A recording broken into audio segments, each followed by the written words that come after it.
Hello بھائیو، چلو آج چلتے ہیں ایک اور ایموشنل اور لیسنیبل اسٹوری کی طرف۔ تو آج میں تھوڑا جمپ کر رہا ہوں اپنی زندگی میں۔ میں کوشش کر رہا تھا کہ اپنی زندگی کے شروعاتی جو کہانیاں ہیں وہاں سے آگے چلتے چلیں۔ تو آج ایک ایسے بچے کی کہانی ہے، اسکول لیول میں 6ٹھی جماعت کا قصہ ہے۔ ابھی بیچ سے اس بچے کی 6ٹھی سے پہلے کی 2-4 کہانیاں مس کر دی ہیں۔ ایک انتہائی اہم کہانی ہے جو آج یہاں پہ شیئر کی جائے گی۔ تو چلیے شروع کرتے ہیں۔ تو یہ قصہ ہے 6ٹھی کے اینڈ اور 7ویں جماعت کے آغاز کا۔ ہوا کچھ یوں تھا، ایک بچہ جو کہ 6ٹھی کے رزلٹ آنے کے بعد فیل ڈکلیئر کیا گیا تھا، یعنی کہ 6ٹھی جماعت میں فیل تھا، اور اتنا ضدی بچہ تھا کہ اس نے ضد لگا لی تھی مجھے بیٹھنا 7ویں جماعت میں ہی ہے، 6ٹھی جماعت میں دوبارہ نہیں بیٹھوں گا۔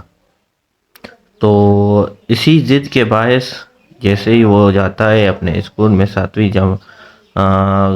جماعت میں پہلا دن ہے، تو لازمی ہے سارے اسکول کو پتہ ہے، اس کے کلاس جماعت کو، کلاس فیلوز کو پتہ ہے، اسکول میں انٹر ہوتا ہے، داخل ہوتا ہے، 7ویں جماعت کے روم میں چلا جاتا ہے۔ جیسے ہی 7ویں اب بات یہ کلاس میں انٹری ہونے کی بات کی،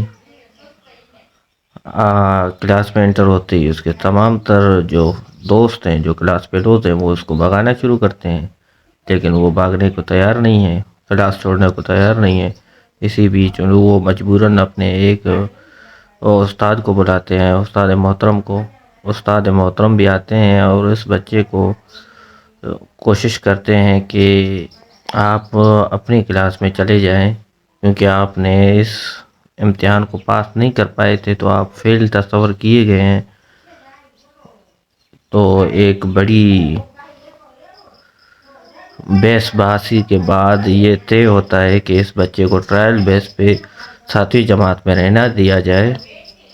اور جیسے ہی وہ بچہ اس جماعت میں رہتا ہے اور اس نے ایک عہد کیا ہوتا ہے کہ آج کے یعنی کہ اسی سے اس زندگی کا ٹرننگ پوائنٹ بنائے گا اور وہ اپنے اوپر انتہائی پرجوشی سے کام کرے گا، اور وہ ایسا ہی کرتا ہے۔ وہ اپنے آپ کو ثابت کرنے کے لیے انتہائی محنت اور پرجوشی سے کام دکھاتا ہے،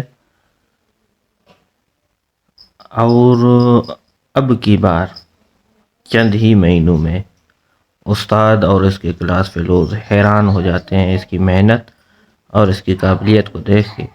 ایک ایسا بچہ جو 6ٹھی جماعت میں کبھی حاضر نہیں رہتا تھا، وہ کبھی غیر حاضری نہیں کر رہا، ایک ایسا بچہ جو انتہائی نکما اور نالائق تھا، وہ آج ایک اپنی زندگی کو ٹرن کیا ہوا ہے اور وہ ابھی خود کو ثابت کرنے میں لگا ہوا ہے، اور وہ کلاس کے قابل بچوں میں شمور ہونے جا رہا ہے آہستہ آہستہ۔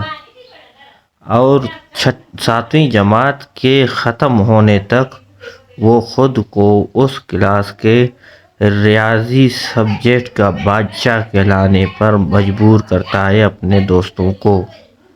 اب وہ دن تھے جب تمام تر کلاس فیلوز اپنے ریاضی یعنی کہ میتھ کے مسائل اسی بچے کے ساتھ شیئر کرتے اور اس ہی کے ساتھ مل کر حل کرنے کی کوشش کرتے تھے۔